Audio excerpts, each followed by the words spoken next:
Bienvenue à la Classic Racing School pour un tour embarqué où nous allons vous montrer qu'est-ce qu'on attend de vous en termes de trajectoire avec quelques éléments pédagogiques pour un tour au circuit de Charade. Donc la première chose, ce sont donc les cônes de freinage que vous trouverez ici sur votre gauche qui indiquent la zone à partir de laquelle on attend que vous plaquiez les freins et que vous appliquiez notamment le freinage dégressif.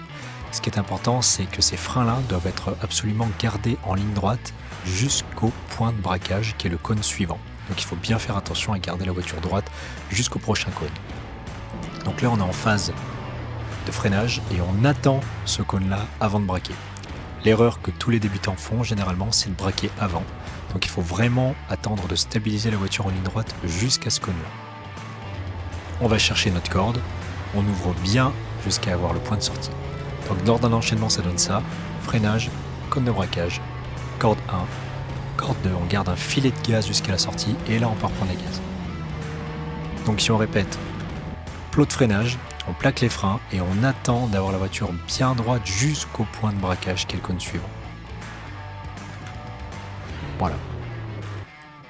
Ensuite on va bien faire attention de garder la voiture sur la corde, bien à gauche dans le premier virage pour conditionner le droite qui suit.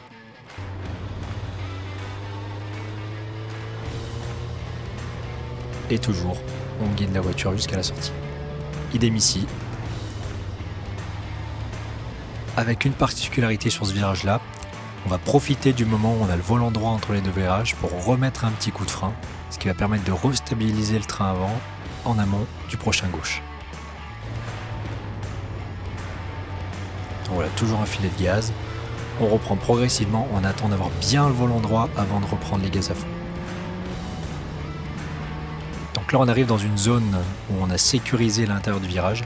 Ce qu'on ne veut absolument pas, c'est que vous restiez trop à l'intérieur pour mettre trop de volant. Donc vous allez absolument rester sur la droite de la trajectoire et lever le pied jusqu'au cône de freinage suivant. Voilà, donc cône de freinage, on est sur l'endroit le plus dangereux du circuit aussi qui s'appelle la descente de Champeau. Donc ici la piste n'est pas droite, elle est légèrement inclinée sur la droite. Et en fait là il faut faire attention de bien tenir les freins et le volant droit jusqu'à la prochaine étape et surtout de ne pas rétrograder trop tôt. Donc là on attend de vous d'être vraiment patient au niveau du rétrogradage et de rester concentré sur les freins jusqu'à la dernière minute.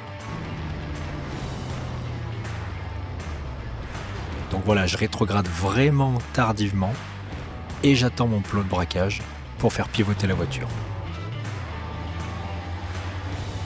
Là on fait attention de bien garder la voiture sur la droite pour pas être trop près du mur à gauche et on continue d'appliquer exactement cet enchaînement point de freinage, point de braquage, corde 1 ou corde 2 s'il y a et sortie. Ce qui est important c'est surtout d'avoir le regard qui projette loin pour vous projeter d'un point A à un point B. Donc il faut toujours regarder l'étape d'après quand on arrive à l'étape numéro 1. Idem ici, là on arrive à un freinage où la voiture on est quasiment en vitesse max. Donc on plaque les freins, on garde la voiture bien droite jusqu'au cône de braquage vers lequel on projette le regard. Et on fait attention de ne pas braquer trop tôt. Même chose ici pour le virage du Marlboro qui arrive. On plaque les freins et il faut être ultra patient jusqu'au point de braquage qui est très tard. Donc ce point là c'est le point où on est au plus lent, c'est l'endroit du circuit où on est le plus lent. Et c'est un point qu'on a vraiment du mal à aller chercher parce qu'il est quasiment à l'extérieur du virage dans le bac à gravier. Donc ça veut dire qu'il faut absolument avoir bien freiné son auto en amont et être patient jusqu'au dernier moment pour faire braquer le véhicule. Voilà, la corde est assez tardive, c'est pour ça qu'on a des points de braquage tard. Point de braquage tardif, corde tardive. Et à Charade, c'est comme ça pour tous les virages. Là, on arrive sur l'enchaînement du virage de TED. On vous demandera d'être assez prudent et de garder un filet de gaz pendant tout l'enchaînement de la courbe, à droite là, qui vous permet de ne pas trop serrer pour pouvoir préparer le virage d'après. Donc on voit que le dernier cône de braquage est également le cône de braquage du virage d'après.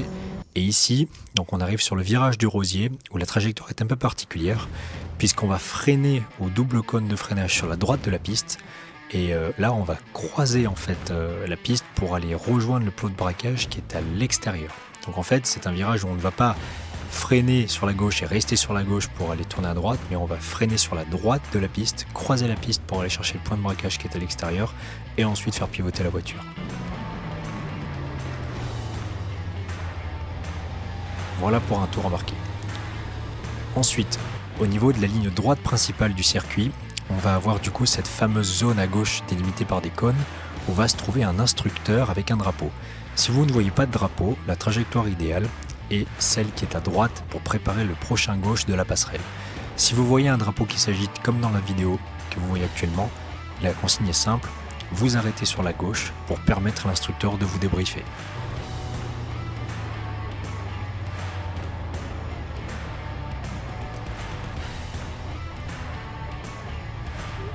Une fois que le débrief est fait, vous pouvez y retourner.